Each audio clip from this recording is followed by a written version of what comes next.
What's good, everybody? This is Dale from Upstate Bets, bringing you guys some NFL Week 9 player props over here on PrizePicks. Me and my partner Reoz have 3 picks for you here today on an amazing Week 9 slate, starting in the London games as well. Chiefs, Dolphins, all the way down to Bills, Bengals for Sunday night. It's going to be an amazing slate. We're back here on PrizePicks, of course.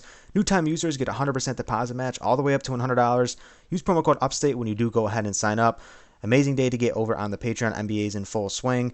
We also have NFL player props every single slate. Reoz, give us more information about the Patreon. $15 a month, amazing value, two for the price of one. Not only that, you covered it pretty good. Every single NBA slate, Monday through Sunday. We're going to be covering the early game in Germany here on Sunday. So if you want to chase that six pick flex play, if you want to get more picks from us, support us further, the Patreon is the best place to do that. They made a chat where you can basically message us in a chat with everybody on the Patreon. It's a great community. A ton of picks are flying in there. So if you want to join the community, it's going to be linked in the description below, patreon.com/update. Absolutely. And let's get right into the player props, man. I have someone in receiving yards, actually a running back here for Tampa Bay. I'm going to go Rashad White here. 27.5 receiving yards is his projection. I love the more on this prop. He's been absolutely smashing. Actually, his last 2 games, he's leading the team in targets over players like Chris Godwin and Mike Evans, which is absolutely crazy. Houston's been a sneaky defense at times here, and I think they're going to be able to apply pressure to Baker Mayfield. And they're going to see a lot more dump downs here to Rashad White, a guy that has not been able to get things going on the ground. He's been held to under 40 yards in a couple of these games, and it seems like they're using him more as a receiving back, and they're getting a lot of success. You know, he's struggled to find the end zone, but in terms of a receiving back, he's doing his thing out there. He's catching them checkdowns, and he's making a lot of yards after contact. So I really like the play here for Rashad White, a guy that's been seeing targets. He's at 13 targets in his last 2 games. I expect 5 to 6, maybe even 7 targets in this game against Houston as well. Hopefully he can break a couple loose and get over this 27.5 really easy for us. I feel like this is probably one of the steals on the slate, how good he's been in these last 2 games. And we've really seen him when he was a backup playing behind Fournette, how useful he was in the passing game. And we all know Baker Mayfield loves to dump it off two running backs, two tight ends. We've seen him get in too much trouble trying to make big plays out of nothing. So the fact that we're seeing him now get White really involved in this offense is really great. And this projection is unbelievable. So definitely really love this pick. I'm going to go over 2 rushing yards with Jonathan Taylor in a really great matchup against Carolina with his projection sitting at 67.5. We're finally seeing a good workload out of Jonathan Taylor, crushing this line in his last 2 games against really good defensive teams. 75 against Cleveland and 95 against the Saints. I think this is a great spot for him playing a bad team in Carolina.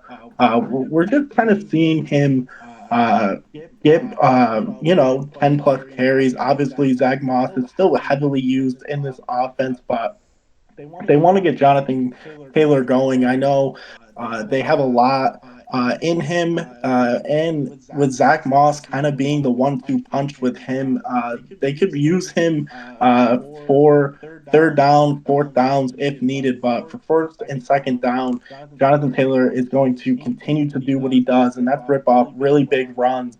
And that was nice to see last week. So in an awesome matchup, and him getting a really good workload. And at a really good projection, really like the more here with Taylor in his rushing yards. I like Taylor as well. I think he's going to start really picking up the load as the season goes on as well. I can't really fade Moss in terms of the way his production's been as well. But Taylor's been a guy. Obviously, they gave him some money, so they're going to start to use him a little bit more. Maybe he starts to see more touches in this game against a bad Carolina team, and he can obviously has electric speed. He can break one loose for sure. We see that type of game out of him. We've seen it before. There's no reason he couldn't do it against this Carolina defense. And let's go over to our third and final pick, Reoz, a person we kind of agree on that hopefully has, a little bit of a breakout game. And it sucks that I sigh when I say that, but Kyle Pitts here, 42.5 receiving yards is the projection. Me and Reoz are both on the more here. We've seen a big game out of him so far. That game against Houston was kind of the Kyle Pitts we know, the Kyle Pitts we've seen at Florida, the Kyle Pitts that we want to see. So what do you think about Kyle Pitts, Reoz, and what do you think about this line against Minnesota?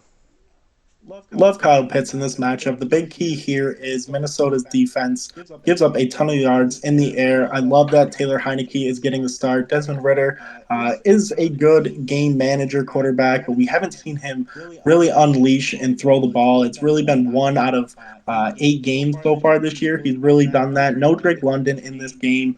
Obviously, with him not really doing much throughout the season so far, they can't really boost his lineup like crazy, which is great for us at 42.5. I think this has a ton of value.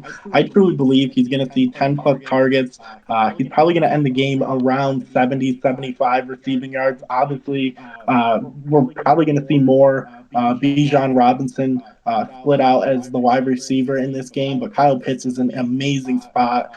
He's a big tight end and a guy who can split out as wide receiver. So we're going to see him not on the line much this game. I feel like he's going to take over the Drake London role in this game, and it's going to be a really special game to watch for everybody, kind of waiting for Kyle Pitts to break out. Yeah, I think Heineke coming in as the guy under centered in this game will really help that offense. I think Ritter had a couple nice performances. We've seen a couple good things out of Ritter and a lot of bad, but Heineke is a guy that can come in and do a lot of good things for you. Kind of maybe his last chance in the NFL as well. So we're going to see a lot of good things, I think, out of this Atlanta offense. Minnesota, obviously, they're starting a rookie over there on the other side as well. So maybe an ugly game, a game that maybe a lot of people want to fade and stay away from, but we feel like we find some value here in Kyle Pitts. So that's going to be our 3 picks. Punch it in for a 3-pick power if you would like. Be sure to go check out the Patreon, hit that subscribe button, drop a comment down below. Like this video, share it with your friends, and we'll catch you next time. Peace out.